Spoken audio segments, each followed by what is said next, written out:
Minasan namaste. Nihongo no EPG no pachala e yokoso.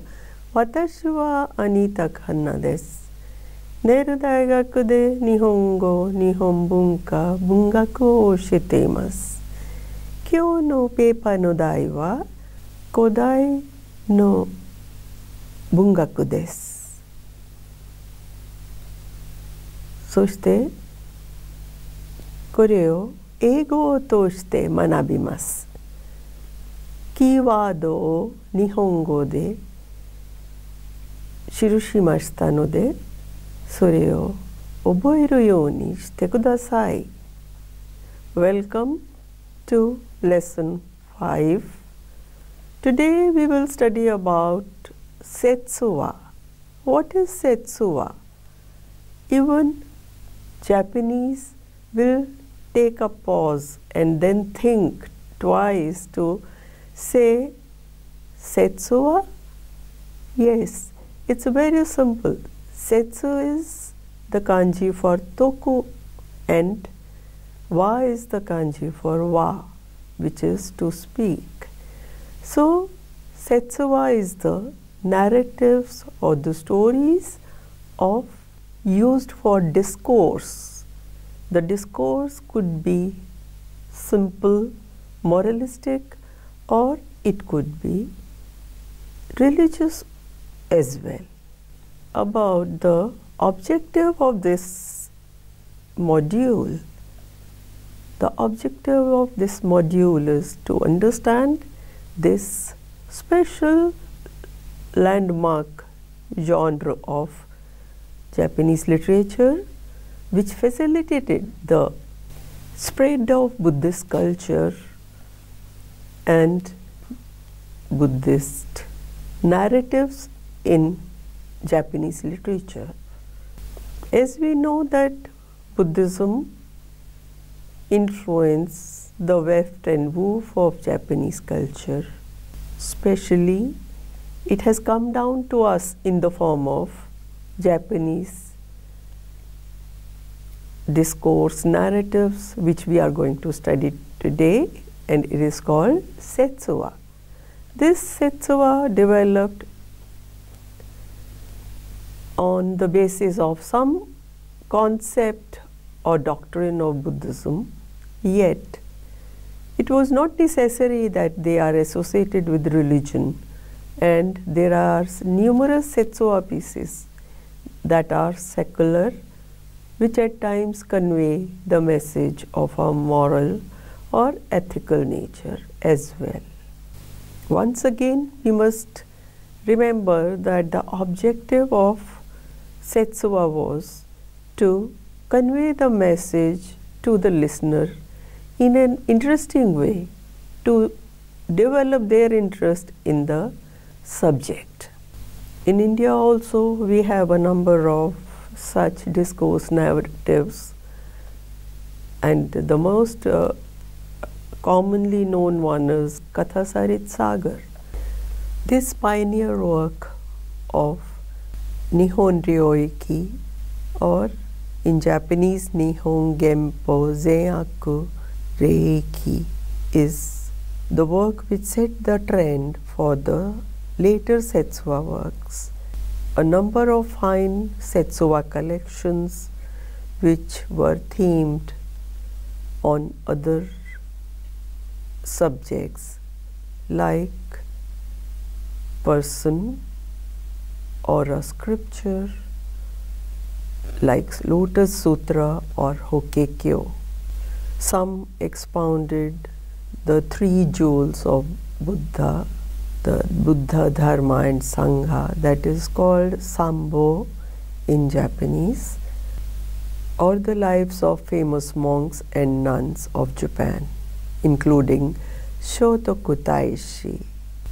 Also, as I mentioned, the name of India is prominently placed in all these, and it appears more in all these collections, like Uchikikisho, which we can say is a miniature model of Konjaku Monogatari and was written in 12th century, has the stories classified under the 3 titles of India, China and Japan. And this provided the model, that is, to arrange the narratives under the sub-themes of Tenjiku, which is India, Shintan, China, and Honshu, the mainland Japan.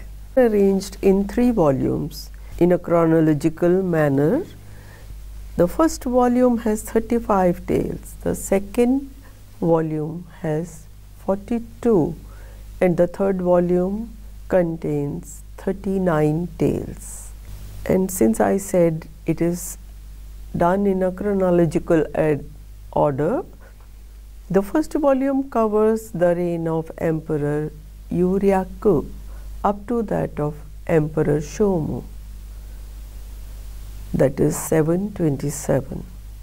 The second volume covers the period of Emperor Shomu, that is 729 up to the period of the Emperor Junin, that is 763.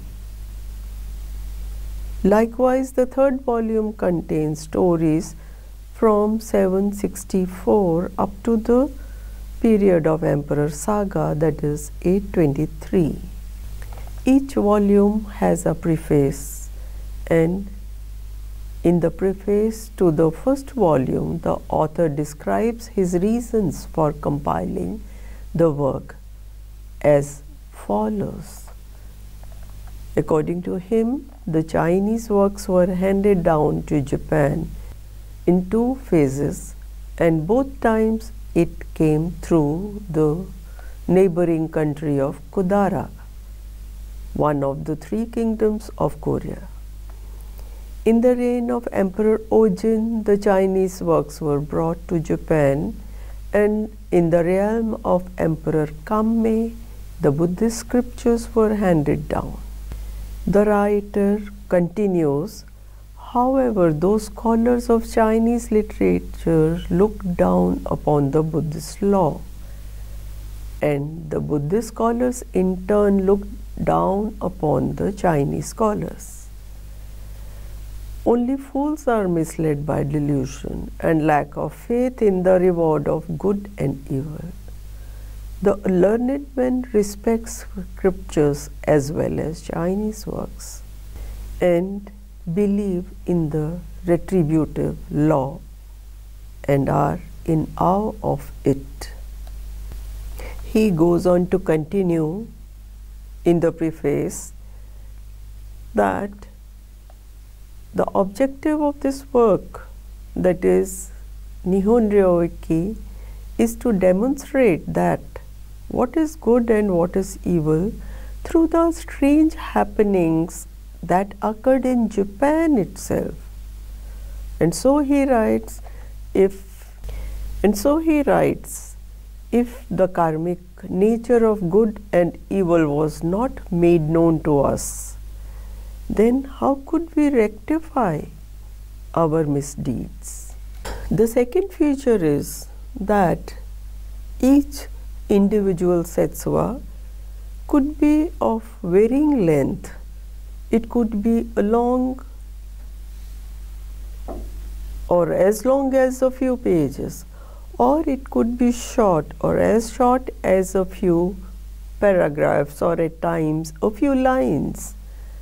The central theme that connect the different episodes are employed. So, in case of Japan, we find it is the Inga Oho, the principle of causation, or in plain words, the moral of as you sow, so shall you reap. So this central theme connects the collection and tell the listeners about the karmic retributions, transmigration, virtues of reciting sutras, and also the benefits of making offerings, as well as in case of Japan, and so in general also in case of the Buddhists, in case of the discourse narratives, the non-Buddhist topics, non-religious topics also are added, like the stories of warriors or strange happenings and unexpected rewards we find in Japanese setsuna. However, it doesn't make it a historical truth. The setsuna works are written in the style of the combination of kana and kanji, or what we call hentai kambun. Since the monks were adept in Chinese, or what we call kambun, they could use it freely and could combine it with kana to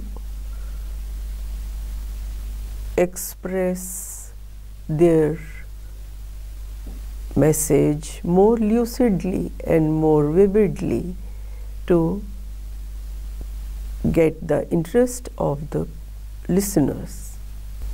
As we know, by that time the popularity of kana was also developing and it was on rise, but still, since this genre was popular among the monks and limited to the monks or the Buddhist clergy, so the attempts to combine with the kana only was not found.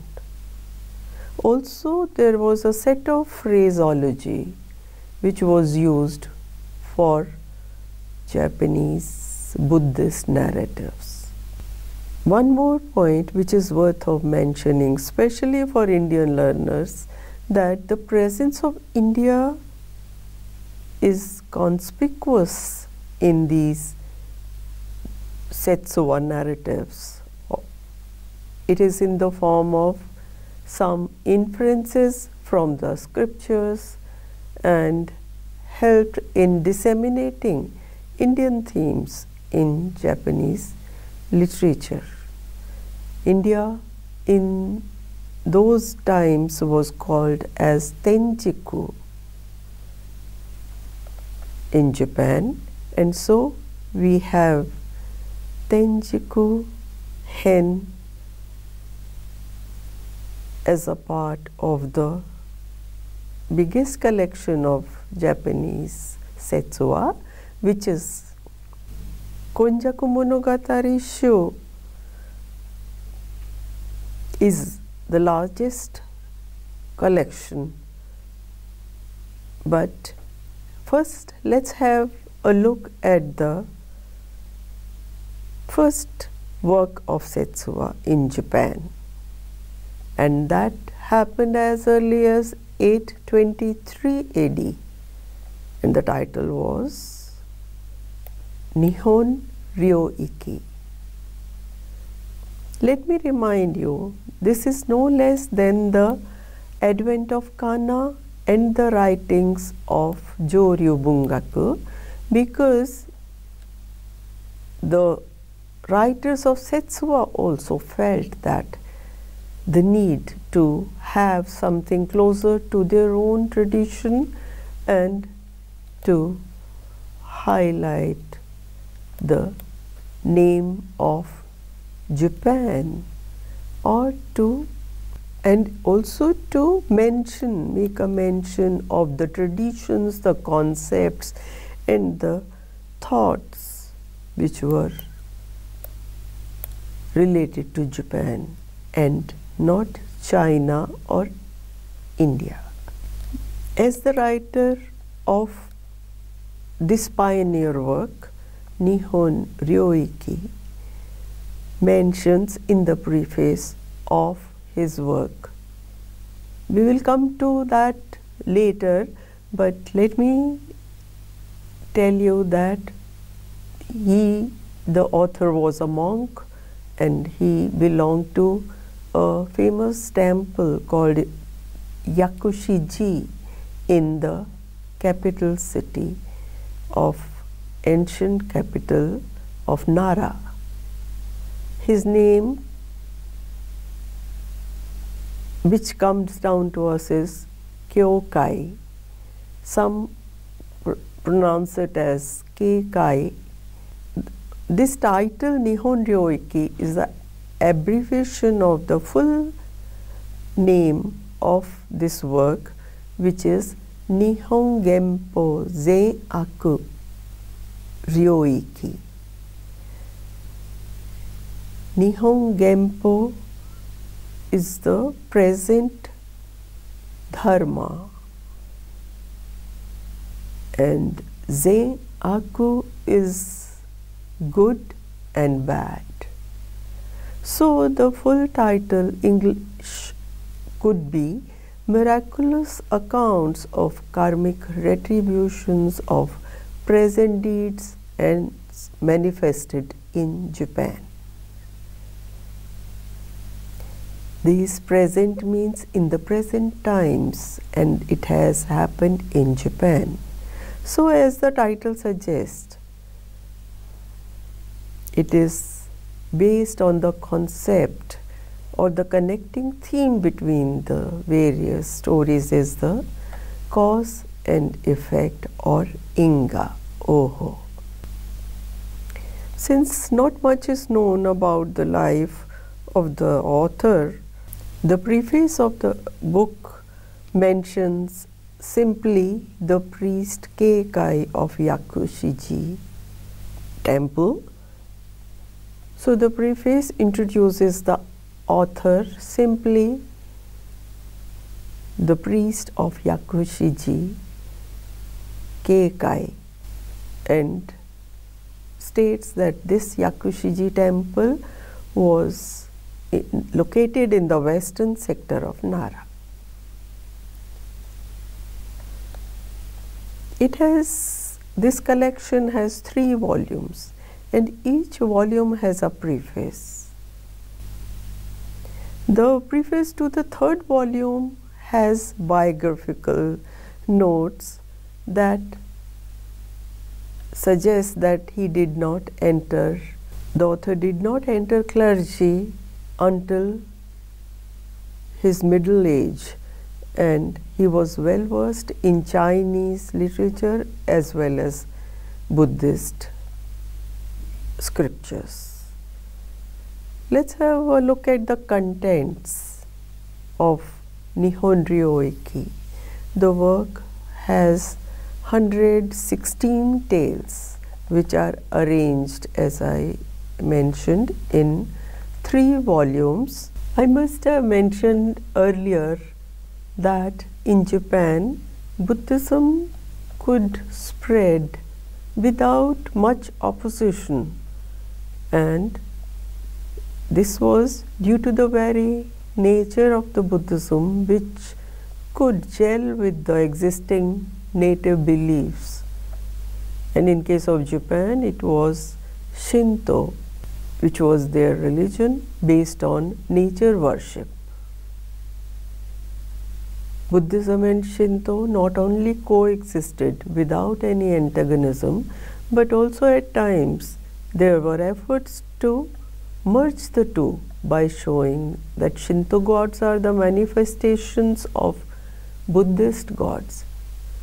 So the concepts of Shinto and the other religious thoughts like Confucianism and Taoism, their teachings of filial piety, propriety, strange ways of nature, a group of people talking on the subject. This we find in the Buddhist scriptures. Now let's have a look at the main salient features of setsuna, to understand the nature and the contents of this special style of discourse narratives. The foremost point is that these were orally transmitted through the word of mouth. So, having had oral transmission at the time when they were jotted down or written form, at that point of time, it appeared as if they were real happenings, and one would believe that because of the locale and that broad timeline given by the priests, it was believed that this story happened actually in the past. Therefore, it is very difficult to establish a clear demarcation between the oral and the written versions. One can generally presume that it must have been conceived in oral form and written down at later point of time. So we find in case of Japan that in some cases it was compiled as a handbook for circulation among the monks. In other words, it was kind of a reference book for the monks to expound the sutras or the miraculous powers of a particular deity, to show the retributive law at work, Inga Oho. So it is a fiction and beyond the scope of historically authentic information or actual happenings. It is a strange coincidence that this genre was evolved and explored by the monks in order to explain the basic tenets of Buddhism in Japan, and it is similar to the phenomenon which happened in case of India, like the Indian work of Panchtantra was also employed or was composed or written to educate the members of the imperial family. In case of Japan, it was for the princess of Emperor Reizei, a collection of setsuna named Sambo Ekoto was written. After she decided to become a Buddhist nun, and she wanted to have a better understanding of the religion. So this could be a coincidence, but setsuna are known to have educated the masses or the common people. There are Shinto setsuna also. It's not limited to the Buddhism. The foremost collection of setsuna is Nihon ryoiki, which was compiled as early as 9th century. But the actual development in this style of setsuna bungaku took place towards the end of Heian and Kamakura periods, when more and more people turned to religion and have firm faith in the law or the miraculous occurrences in their own land. This law of karmic retribution in the 3 volumes is shown to be at work immediately in the future or as a result of the past deeds. And like this, the whole work is integrated very well.